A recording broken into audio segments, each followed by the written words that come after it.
0,1 gram lëndë narkotike të shuar si kokain, me person të shëqyrit infiltruar. Pra, një person provokon një akt kriminal, e detyron një person disa herë që t'i shes një sasi lëndë dhe shitet, po themi një sasi 0,1 gram. Në asë një vend Komunitetit Evropian nuk ndodhë që me një sasi kaq të vogël t'jepet një masë drastike arrest në burg.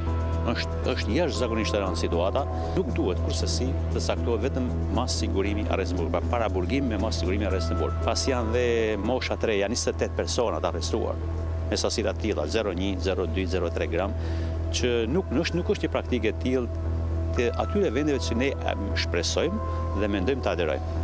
Të paktën në një masë, si thamë ne, edhe garanci pasuron atë mundësi ekonomike që ka familja, ose në një masë tjetër sigurimi, si çdo të ishte të paktën detyrim për të paraqitur policisë gjyqësore. Kjo statistikë duhet thënë e qartë dhe ashtu siç është. Flitet se goditet krimin, pra goditen dhe futen qytetarë të vobekt, do ta thoja me sinqeritet, që nuk kanë lidhje me krimin. Nuk kanë lidhje pra me posedusët e lëndëve narkotike, të cilët janë të paktë. Është qetësuesja pra, shtohet numri i personave që arrestohen, plotësohen statistikat që po luftojmë krimin, po nuk luftohet krimin thelb, i vërtet ai që posedon asasinë e madhe të lëndës, e cila realisht ato persona dhe ato autor nuk janë para burgim, po janë qytetarë thjesht që janë dhe përdorues.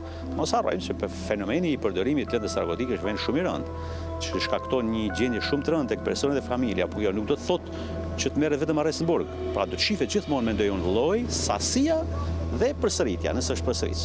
Persona këtu 25 veta me mosha 3 përdorues me sasira të vogla kurse si nuk do të qëndrojnë në burg.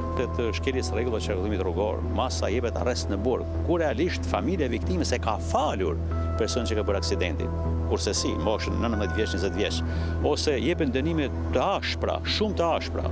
Jepin 5 vite burgim për një qytetar që ka bërë një shkelje rregull rrugor, ndërkohë që është falur në familjen e viktimës. Kjo tregon që këtu ka disa gjyqtarë të rinj, të ashtu quajtur, të cilët realisht nuk e zbatojnë mirë politikën penale dhe politikën e dënimit dhe të kujdesit për persona që nuk kryejnë vepra me rrezikshmëri të lartë theksore shoqërore. Problematika lidhet gjithmonë me masat e sigurimit, të cilat janë shumë të ashpra dhe shtojnë numrin e paraburgosurve në Shqipëri. Pra nuk mundet që numri i paraburgosurve në Shqipëri të tejkalojë numrin e të burgosurve. Kjo është një statistike e cila na rëndit realisht fundit në Europë, është problematike. Na sjell në reminiscencat kaluara kur nuk kishte interes dënimi përfundimtar i një personi të hetuar apo të gjykuar, por interesi vetëm ishte arrestimi i tij dhe bërja një gjyqi që deri diku ishte një linçim publik dhe jo një gjyq i drejtë real.